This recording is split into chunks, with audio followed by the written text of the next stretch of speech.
we go, guys. It's been tough today. Had to switch to the nibs. I got one on now, but those rising fish stopped rising as fast as they started. So this one either hit the ticket or the pheasant tail beathead. We'll get him in the net and show you. What is up, guys? Steve here with my second ever episode of Fish On, and you have caught me on my home water for 25 years. The reason I moved to Fort Collins, Colorado. This is the Poudre River, an unbelievable river. In the 25 years I've lived here and considered this my home water, it has survived and thrived through multiple floods, multiple fires, whirling disease, and remains just a phenomenal fishery, a great fishery. We don't get a lot of trophy trout out of here. My personal best is 16, 17 inches, and that's very typical. Fish bigger than that here get very skinny. There's a diverse array of bugs, but they just don't get that big here. They stock a few brooders in that 20-inch range, but they're few and far between. So everybody knows it's not known as like a huge trout fishery, even with the fish hatchery about 60 miles up the road. But you're talking 60 miles of public water west of Fort Collins here in northern Colorado. Tons of spots to pull off. Wherever you pull off is going to be good fishing. This spot behind me, we got just a beautiful run, and there's a pool, and we're going to fish that. It is early April, early spring. It's probably going to be 70 degrees in Fort Collins today. Absolutely beautiful. To me, that just screams surface fishing and dry flies and using the fly rod. If it was 2 months from now and it was runoff and the cubic feet per second was just all over the place and we had fast, moving water from the snow melt, then I would probably go spinning gear and conventional tackle, which I always have in the truck. You always carry both, right? Always have a fly rod and spinning gear in your truck. But if it was running faster, which it's not today, then I would be using some heavier jigs, gulp minnows, crappie jigs, something to get down deep. If I had the fly rod, my only play would probably be a heavy streamer. If it was runoff, obviously with spinning gear, you could rip a crankbait across the top, an HD trout or a Rapala or something, but that is not the case today. It is absolutely beautiful. We're going to hit it with the fly rod. You got four kinds of bugs primarily on the Poudre River. You have your mayflies, your caddisflies, your winter midges, and what a lot of people don't realize is your early stonefly hatch. This is not one of the legendary stonefly hatches you hear about in other waters with massive trout taking these huge stoneflies. This is an early spring, smaller stonefly hatch. The guys, the awesome guys at St. Peter's Fly Shop in Fort Collins were just telling me about. So this is a possibility of an early stonefly hatch. We're going to hit them with the size 16 chubby. This guy right here, there's a few ways you could do this, but this guy can simulate grasshoppers too. If you've heard of hopper dropper, where you run a nymph below your grasshopper, well, we're going to run a nymph below this. This is going to simulate your stonefly, and we're going to use this little guy right here, this little green guy that's called a ticket, a little beadhead ticket, if you guys can see that. You could also use the old beadhead prince nymph. You could use a pheasant tail or something small, maybe 18 inches below the chubby that's going to simulate the stonefly today. So we're going to get after it, and I at least got the tripod for my iPhone now, and a GoPro's in the mail, so hopefully my next episode is going to be the GoPro with the chest strap, but this is what we got for now, doing the best I can, see what today brings. Couple bugs on this rock.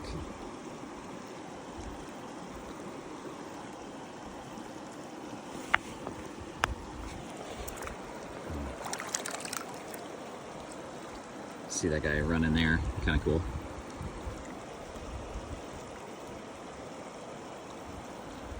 Let's see what we got going on here on these rocks.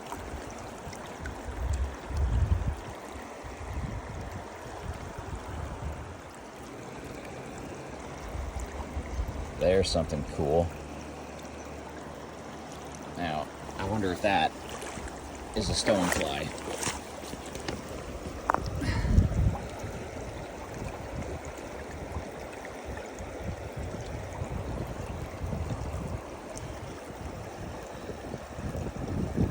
Super cool, guys. That's a stonefly, I believe, with the two tails. Just found that on this rock. So fun. We'll put him back.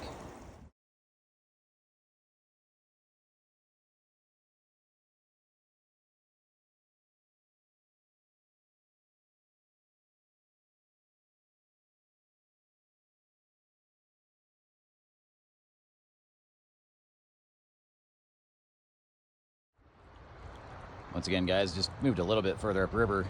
You can probably see that's the burn area. Those trees are scalded, and working up just a few miles from Ted's Place. Ted's Place, the local term for the gas station that's on the corner of 287 and Poudre Canyon. Got another beautiful brown trout in the flat bottom rubber mesh net.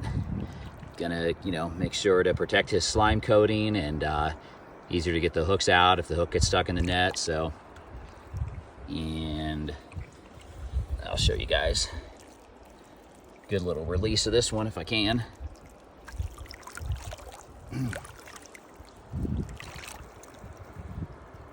Oh, he's stuck, so I'll gently grab him and let him go.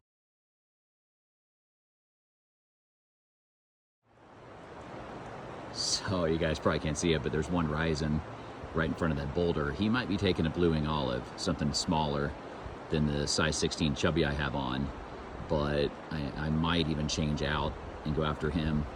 But here we are. We're not very far from Ted's Place. This is familiar water to some of you guys, but not very far from Ted's Place at all. Didn't have time to drive far up, and you don't really have to, because there's 60 miles of public water and all kinds of fish just throughout the whole thing. And that guy just rose again. We're gonna get after him.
To show you guys something else, if you can see it.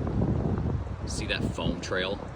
That's where the fish are rising. There's also obviously a lot of fish, more fish than that, feeding below the surface. But we have a saying that a lot of people use: foam is home. And you get those foam trails sometimes on still water, flat water, and lakes, and sometimes on rivers. And that foam right there, there's a lot of food and there's a lot of fish in there. I can absolutely guarantee it. So always fish the foam. Foam is home.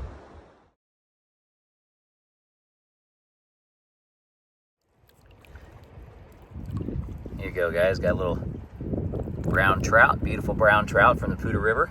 Got that ticket in the top of the snoot, that little green nymph I showed you earlier. Beautiful fish. We got the flat bottom net working with the rubber mesh that I mentioned last episode, so we can get his wits about him, and we'll let him go.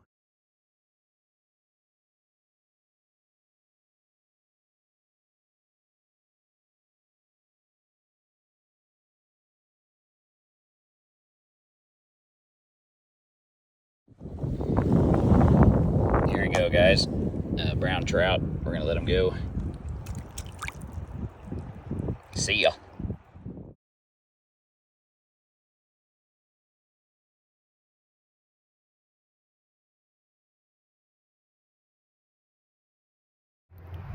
So yeah, guys, in the spirit of being honest, we've had some fish on, but not too many. We've landed 3, lost 3. Wasn't a big day. Kind of expected more, but like I was saying, those fish that rose earlier, they shut off as quick as they started. We never had the fun, elusive stonefly hatch. Blue-wing olives were out here, but not enough to really get the fish excited and rising. So we fished with a double nymph rig below a strike indicator, and that paid the bills, what few fish we got. So yeah, guys, we're always going to improvise, adapt, and overcome, you know, and figure it out. I mean, I almost went to spinning gear back to the truck, but I was determined to get him on the fly rod today, and we did. My just a Orvis fly rod and reel, 6-weight, perfect for this river. And yeah, one of you guys was asking, you know, my setup and my gear last time. So once again, guys, very important. You have the rubber mesh net to protect the fish slime coat, you know, and then the, you know, the vests we all used to wear have kind of been replaced by these guys. Just this sling bag. This is made by Fish Pond Sling Bag, and boy, are these nice, guys. These are just absolutely incredible. All my gear's in here, just right over the shoulder. So this is made by Fish Pond, White River net here. So we had a good day, but we're always going to figure it out. I mean, I'm going to move, I'm going to do whatever I have to do to kind of figure it out, and that's what these shows and episodes are going to be about.